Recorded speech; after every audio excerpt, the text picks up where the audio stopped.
Our next speaker is Oliver Meller-Herbert, or Ollie. He's an EM consultant at West Suffolk Hospitals and a Retrieval Fellow at Adam Brooks as well. Thank you, Ollie, for speaking today. So I'm Ollie Meller-Herbert. I'm an EM consultant with a special interest in paediatrics. I've done a fellowship in sort of PICU, and I've been working in retrieval for the last few years at a regional service.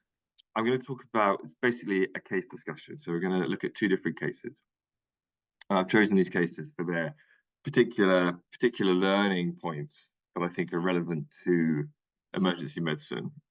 And I think a bit of a kind of sales pitch for working in retrieval, if anyone's ever interested. I think it's a really, really good way to gain additional insight into emergency care, because the first thing is, you're receiving lots of calls from around the region, from different hospitals, from different people of different grades, and you really get a feel for how there's such a variation in management and a variation in in how we approach different conditions. And there really is a lot of diversity, and you get this insight into how different departments work. And also you're working alongside various different specialties and PICU consultants, anaesthetists, other trainees from different backgrounds. So it's a really good sort of melting pot of skills.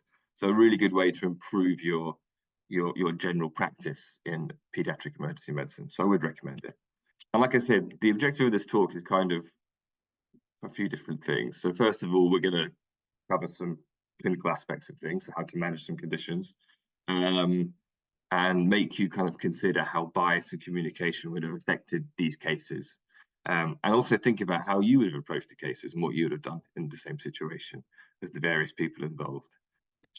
So the cases I've chosen are ones that I think I've discussed at least one of them at M&M before. So they are, so they're not necessarily ones where the outcome is what we wanted or expected, but I think they're valuable cases for learning, and they should provoke thought and discussion.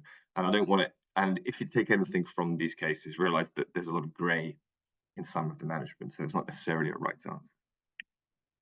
So the first case, first referral came in at 5:30 in the morning. I was not working, and this was a 4-year-old who had been vomiting for about 3 days, had a fever, was described as sleepy and lethargic. He had a recent otitis media and presented with focal seizures.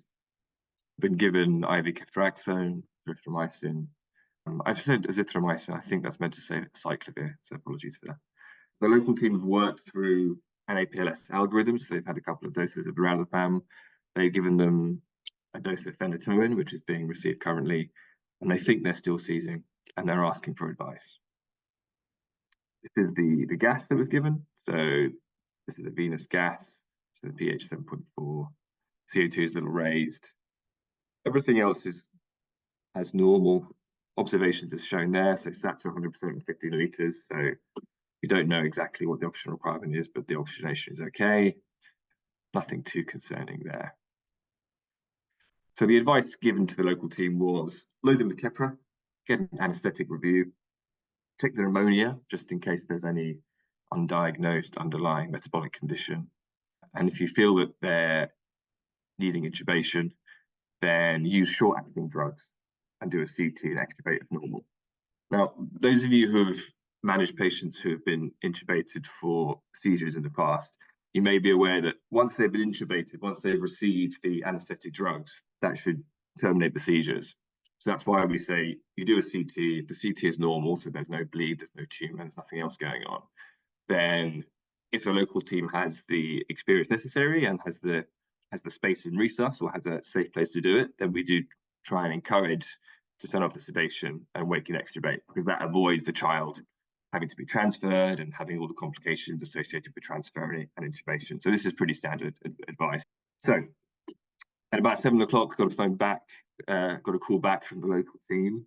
They were still seizing, so they've been seizing for approximately 2 hours now. So they've been intubated, and they'd used thiopentone at the higher end of the dosing range, 7 milligrams per kilogram.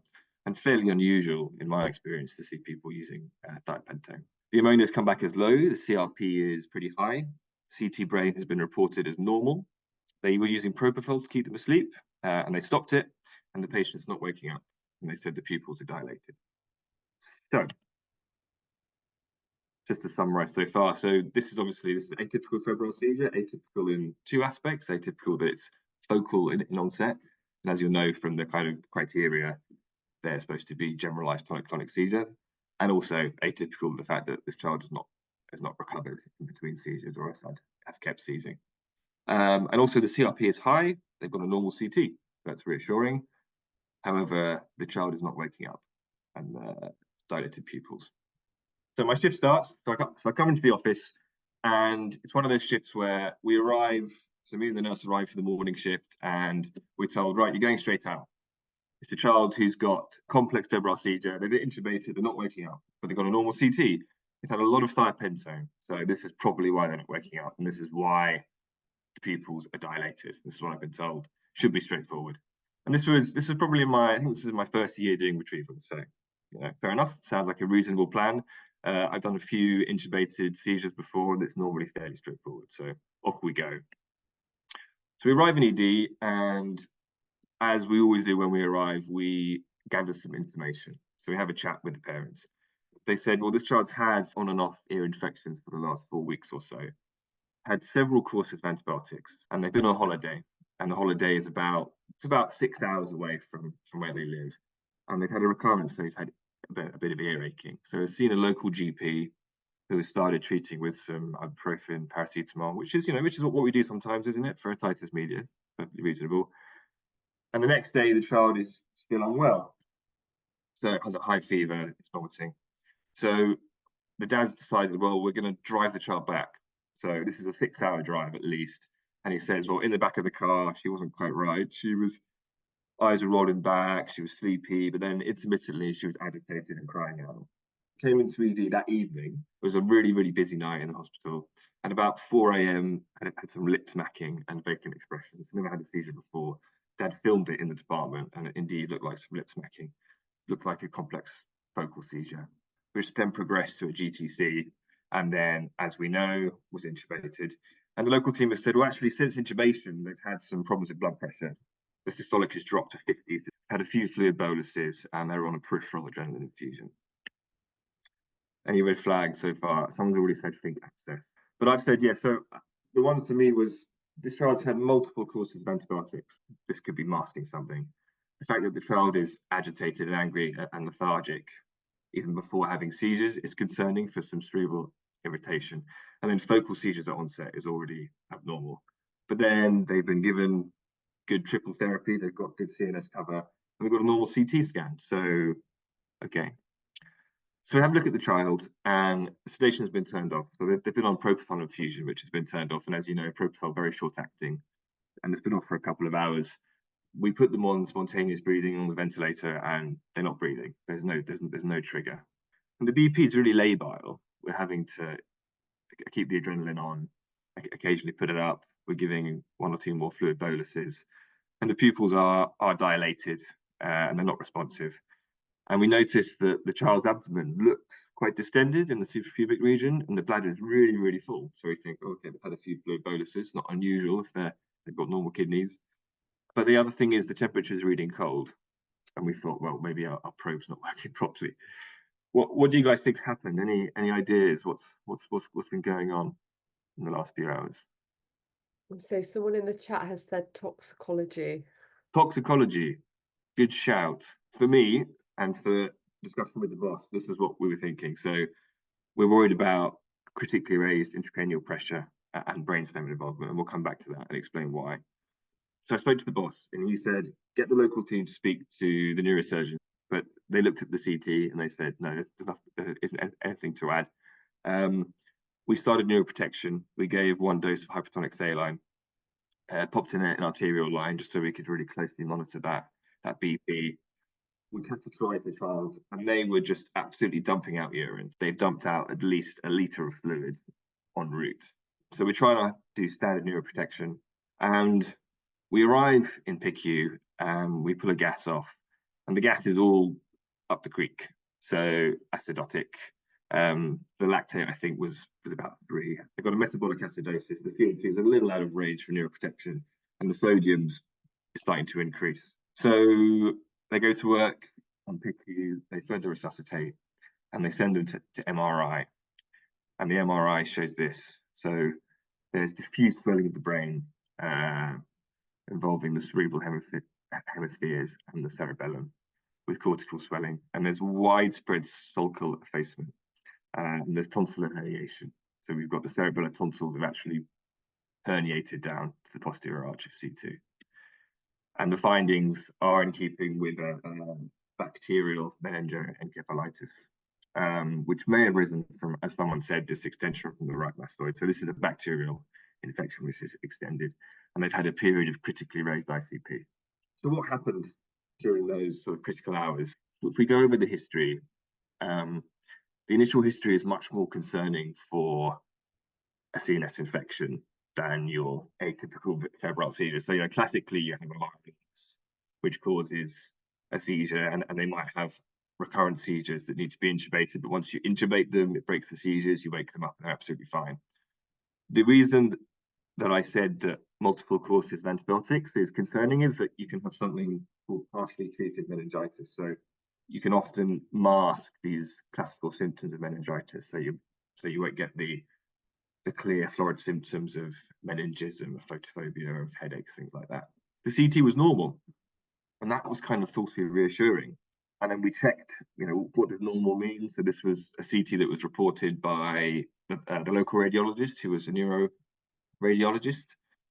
We had a look at the CT, with the kind of hindsight hat on, so to speak, and got one of the Peds neuroradiologists to review. And they thought, with the IFA, there was some signs that there was a tight brain, that there was something going on. But there was this delayed recognition of rising ICP, and subsequently we were quite delayed in our neuroprotective measures. And I think factor in, there was all the kind of anchoring bias that we had. This is a standard febrile seizure. The CT scan is normal. And dare I say, it was a very, very busy night in the local hospital. So perhaps there was a little bit of a delay in getting the history and appreciating how significant this was. So the learning points that I took from this is that this child, there's signs of being postictal, where they're sleepy and they're not quite themselves after having a seizure, but this is not the same as having signs of cerebral irritation prior to a seizure. So, this child was sleepy, was intermittently sleepy, intermittently agitated, which is not normal, is it? A focal seizure at onset is much more concerning for a structural lesion. So in this case, the structural lesion was this bacterial meningoencephalitis. So I think it was pneumococcus that they eventually grew.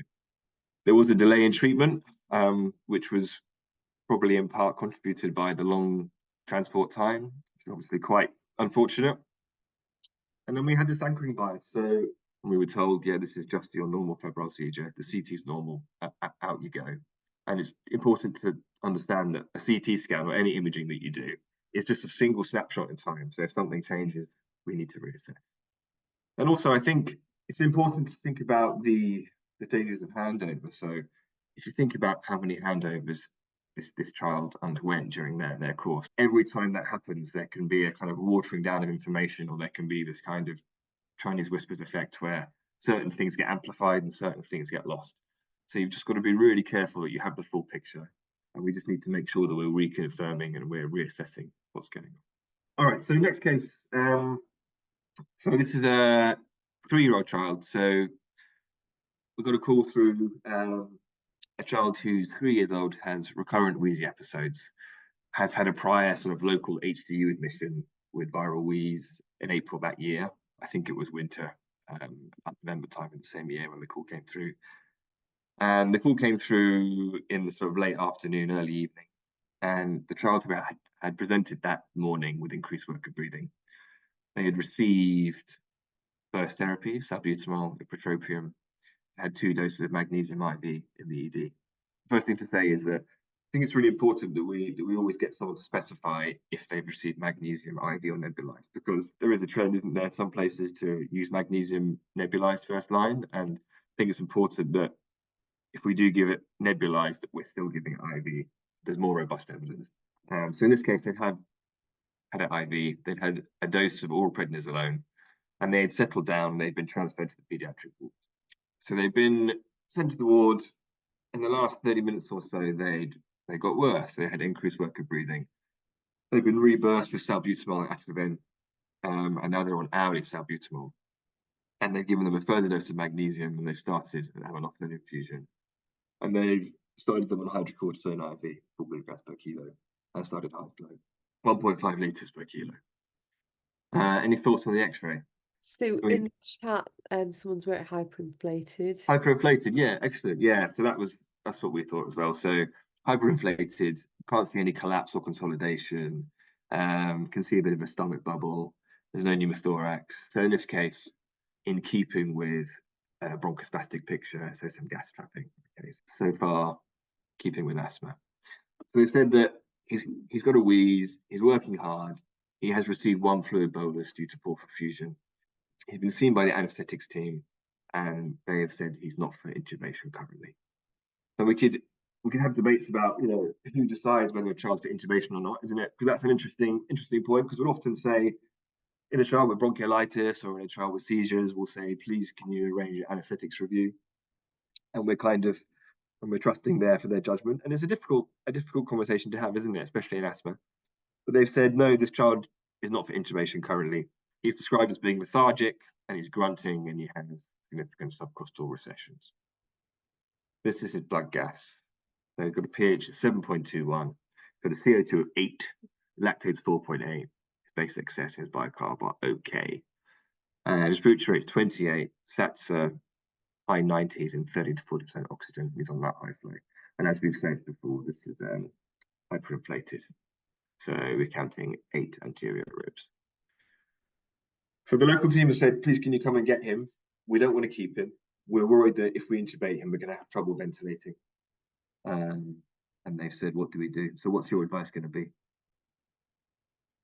CPAP, aminophylline, and prepare for intubation ventilation. Someone else has wrote intubation. Someone else has wrote contact anaesthetics. Okay, fine. So we've got contact anaesthetics again. Okay, so they're still there, and they say don't intubate. CPAP is a good suggestion. Aminophylline. So the child is already on. Ketamine's also been suggested. Ketamine. Okay, so as in a ketamine infusion for bronchodilation, presumably. Has anyone ever used ketamine on its own as an infusion for a bronchodilator, not an intubated child? I'd be interested to know, because I've not come across that before. Colby, you're an ICU registrar. Have you ever come across that before? No, it's usually in conjunction with, you know, salbutamol infusion might be running, and then ketamine might be added on top. As a not as a single. So if you're going to do an induction, then it might help break the bronchospasm, but sure. On its own. Yeah, I'd agree. But all sensible suggestions. So someone has said, sorry, someone said okay, that they've seen they've used half intubating doses of ketamine to avoid intubation to break the bronchospasm. So someone's seen that before. That's interesting. That's really interesting. Again, I've not come across that before, but that sounds like something that might work, absolutely. And also, I think if we're thinking about CPAP as well, maybe a small dose of ketamine to see if they'll tolerate CPAP potentially. And then someone else has wrote, maximize medical therapy with aminophylline, magnesium, back-to-back nebs. Good. Yeah, this all sounds sensible. This is one of those cases where I was very happy for the consultant to come with me. So the Panda consultant and me popped in the ambulance. We went along, we had a look at this patient. So he was grunting, he had a tracheal tug, he had a lot of wheeze with generally poor air entry, and he had pretty prolonged expiratory time. So he was obviously gas trapping, as we know from the look at the X-ray. He was oxygenating well, so he wasn't on a massive amount of oxygen. His SATs were good, and he was warm peripherally, and he was well perfused, but he looked a little bit pale. And I remember him; he was kind of sleepy, but when you went up to touch him, he'd wake up and shout, scream at you, and tell you to go away. And he was complaining a bit of tummy pain occasionally, so potentially had a bit of gastric distension, which we could see on that X-ray. So from all that following air. So the gas is much the same. So does anyone want to change what they're going to do? So the choices are: we either intubate the patient locally and we transfer him, or we transfer him. This hospital is about 45 minutes from Addenbrooke, so it's not too far, and it's late at night, so there's not much traffic, and we've got blue lights as well. So the question is, do we intubate him or not? There's two reasons why intubation is so unadvisable: hemodynamic reasons and your ventilatory reasons. And the hemodynamics are that you've got, so we know this child is hyperinflated. They've got this increased thoracic pressure. And that's going to have a few effects. You've got this increased RV pressure, so you've got increased back pressure from the thoracic and the cavity, which is going to stop your RV from filling. So remember that the right ventricle is a kind of baggy, sort of weak sort of sac, which isn't very good at accommodating pressure increases. So you're already going to have a reduced filling pressure. So your RV is not getting as much volume.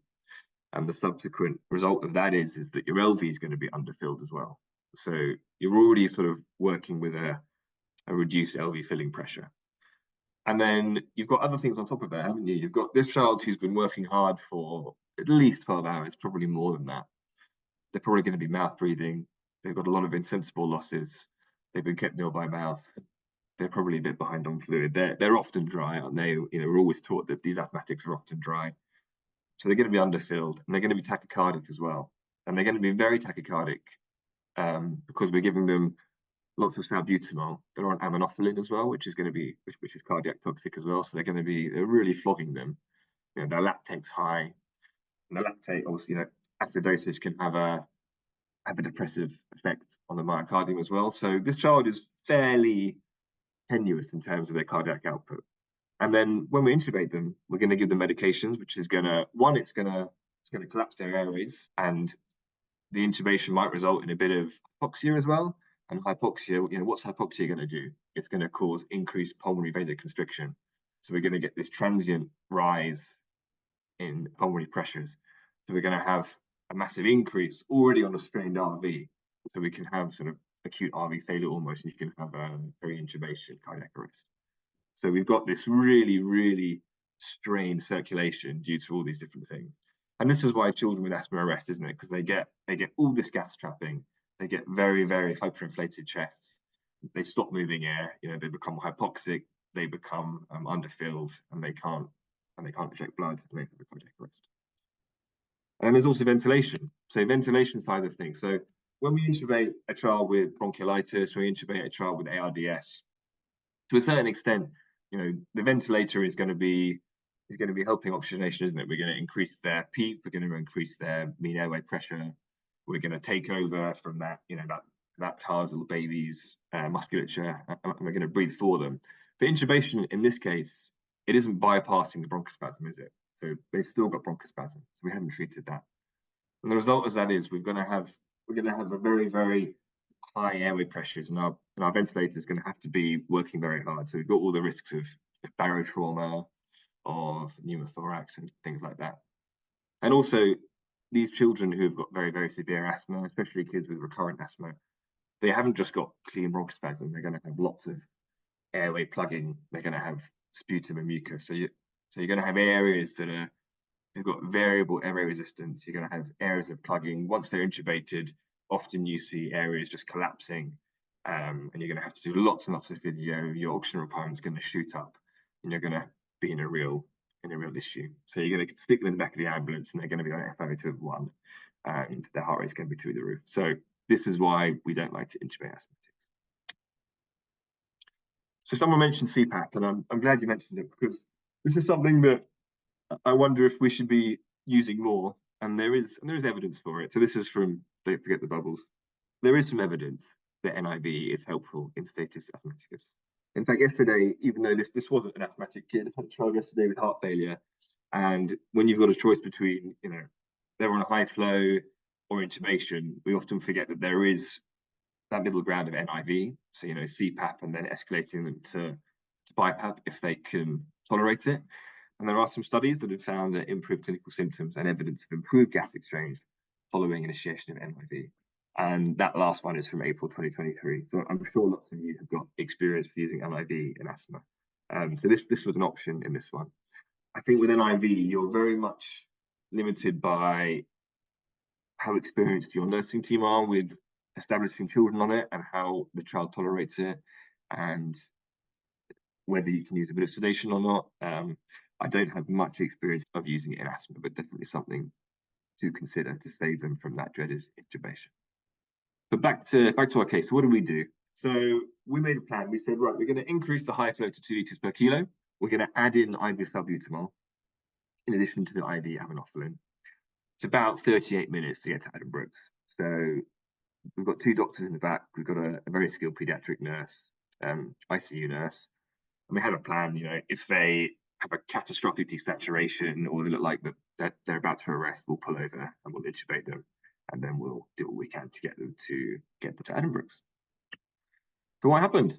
Well, you'll be glad to hear that they improved. So after salbutamol was started, the work of breathing did gradually improve, air entry improved, saturations were absolutely fine. He was very tachycardic, as we expected, so aminophylline and salbutamol, having been flogged with salbutamol for the last 24 hours or so. So he was getting very, very tachycardic. But on arrival, his blood gas was surprisingly normal. I really don't know how lactate was normal, but it was normal. This child did very, very well. So we arrived in PICU, I think about 11 p.m. that evening, and he had a little bit of a blip overnight where he probably plugged off and needed quite high FiO2, but lots of chest physio and encouragement, and he was weaned down to 35% in less than 12 hours and was actually discharged to the ward by the next afternoon. So both infusions stopped. So stepped down to 1, 2, 3 hours salbutamol and went on to do very well. So I think this one's interesting, isn't it? Because someone mentioned it in the chat that we really have to maximize our medical management, because the treatment for asthma is not intubation. The treatment for asthma is breaking bronchospasm. And I think CO2 is something worth mentioning as well, because we're all taught as we're training that the normal CO2 in an adult or a child with asthma is very concerning, and we should be thinking about intubation. And this child had a raised CO2, didn't they? And we often and we get calls for kids with bronchiolitis with a raised CO2 as well. But CO2 is important and it should alert you for severity, but it needs to be taken in context. And the context with asthma is all the things we've talked about. So oxygen requirement, conscious level, this degree of air trapping. So the children who are peri-arrest with asthma are the ones where you're just not going to see any air moving. So if they've got lots and lots of wheeze, if someone says to me, "Oh, I've got a kid who's got asthma, I can hear loads of wheeze," I'm almost reassured, because at least I know that they're moving air. It's the ones who are not moving air, which are the ones that we're concerned about. So it's these kind of terminal signs of GCS dropping, really poor air entry, and hypoxia, which are the ones we're thinking, okay, this is a child where we have no choice. They're not going to be fit enough for NIV and get intubate. In terms of intubation, so there's lots of guidelines from the regional retrieval services, but the Sheffield guideline is quite succinct and clear in how it says to manage these children before intubation. And as we said before, so we have to ensure that we have maximum medical therapy in place before intubation. And if they do deteriorate despite this, then we can consider non-invasive ventilation. Indications for intubation, as we mentioned, are persistent hypoxia plus or minus rising hypercapnia, despite maximal medical treatment. So this is why when we receive a call, a child who's been in ED for an hour, for 45 minutes with severe asthma, it's just too soon to judge. You have to, as long as you haven't got a big pneumothorax or a big area of collapse consolidation, which is going to preclude them responding to bronchodilators, these children should get better. And as we've said, increasing respiratory compromise despite maximal medical therapy. It should be noted that also kids who have got severe scoliosis or kids who have got neuromuscular conditions, it's not quite the same, is it? Because these kids will suddenly tire very, very quickly. But other children generally, if they're working hard, they will, dare I say, continue to work hard for some time unless something changes, like they have a big mucus plug, or they have a pneumonia, or they have a pneumothorax. That's actually it. Any questions? Does anyone have any experience with any similar cases, in seizures or asthma or respiratory failure? So there's a question in the chat Yeah. about the role of sedation in this scenario. I'm guessing it's NIV. Yeah, it's to do with NIV. So it's a really good question. So I don't have a huge amount of experience. So I was chatting to one of the consultants yesterday actually about this child we were transferring, and we thought about using NIV, and her feelings were good NIV shouldn't need sedation. For bronchiolitis in Spain, they rarely have to intubate because they're very, very used to using NIV. And I think, you know, there's obviously, if you've got the skills and the resources to use things like dexmedetomidine, et cetera, it's really good. But in my experience, I don't have much experience, to be honest with you.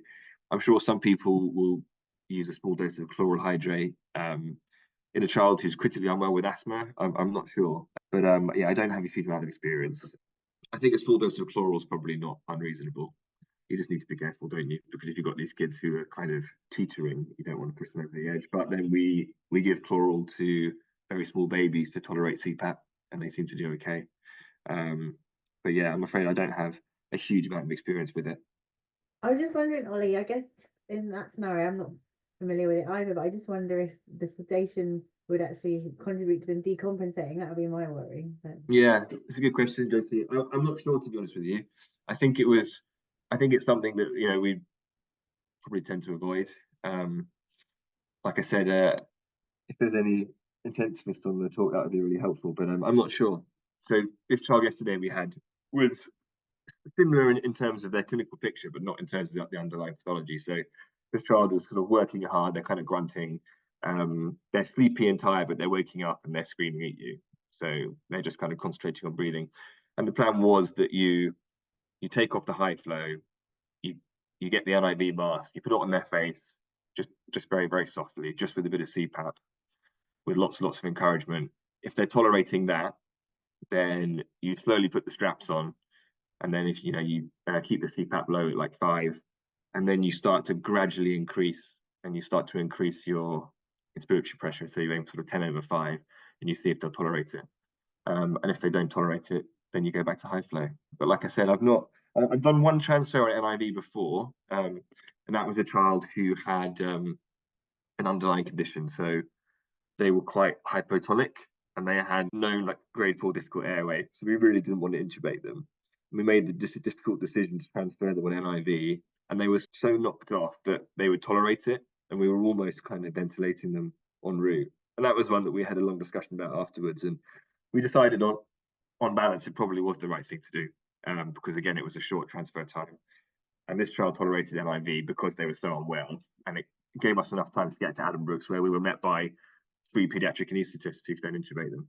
I think, you know, these are all really, really good discussion points, and it's all something that you can think about when you get encounter these patients in future.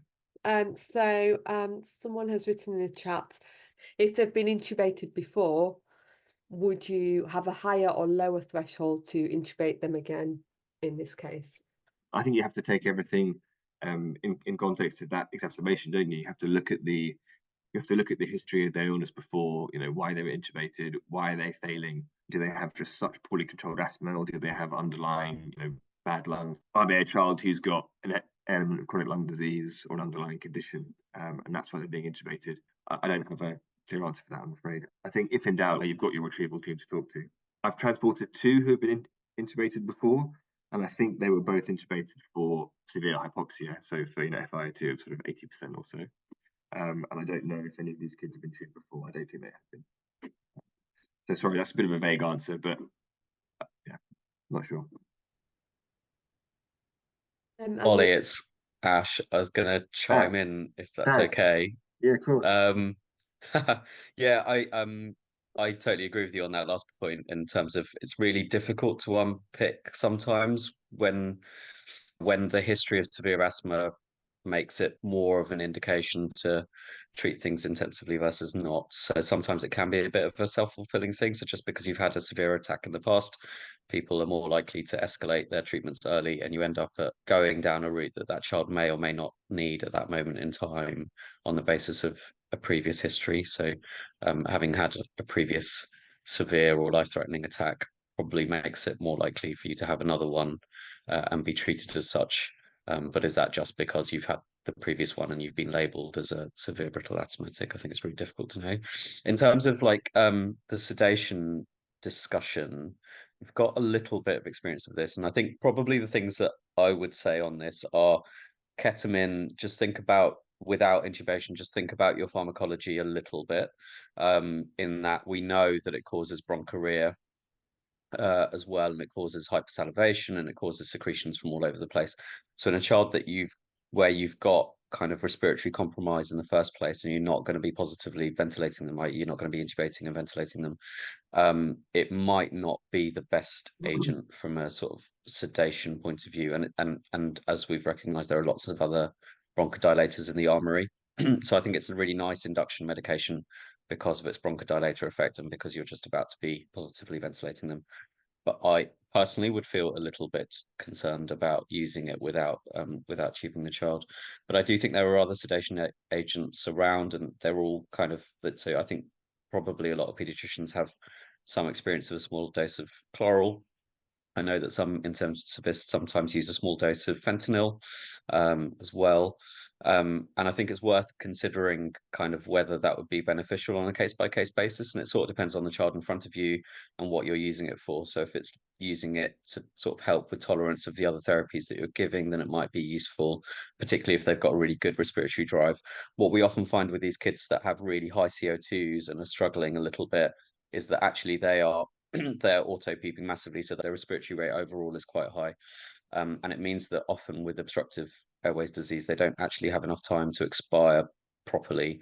And sometimes just taking a little bit of the anxiety and the edge off of all of that with a bit of sedation allows them to sort of tolerate the therapies that you're giving, which can be beneficial, but it also gives them a little bit more sort of physiological e-time, and that can really help without having to go down the route. So I'm not saying that every child should be sedated. It really depends on why you're doing it, what the problem is. But I think there is a role for it. But it's probably one to have in conversation with the senior people that you have around you and Panda as well. I hope that helps from my point of view. Thanks, Ed. That's really helpful. It's really good insight. Yeah. So I think that's why I chose these talks. They're not it's not such a simple algorithmic approach, is it? There's lots of different options, and you've got to think about everything you've got at your disposal, including the skill mix in your hospital, the skill mix in your department, and the advice that you've got on the end of the phone. Good. So in the chat, there's a few questions that have popped Yeah. up. So one is regarding array CO2, and they would like you to elaborate a bit more regarding this. Yeah. So I think so. As Ash was saying, we see a lot of, we see array CO2 a lot in unwell children that we get called about. So typically bronchiolitis or asthma, things like that. And I think it's just important. I'm not saying that array CO2 is not bad. Okay, not at all.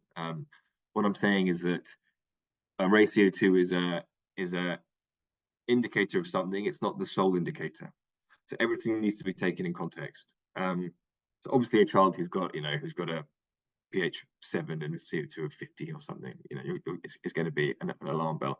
But an isolated high CO2 in a child who's alert, moving air, has got a normal sensorium and normal oxygenation, doesn't mean they need to be tubed.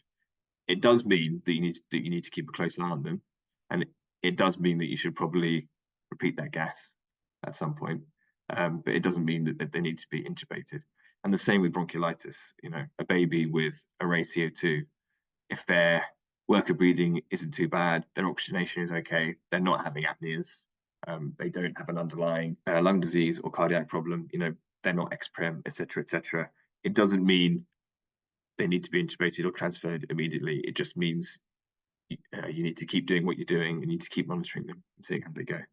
Does that make sense? Yeah. Can you talk about the signs that you're looking for in a chest X-ray to guide the medical therapy?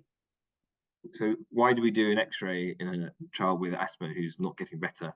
So we do it to make sure that we don't have a pneumothorax. We do it to make sure we haven't got a collapse consolidation. We haven't got a pleural effusion. We make sure we're not missing heart failure.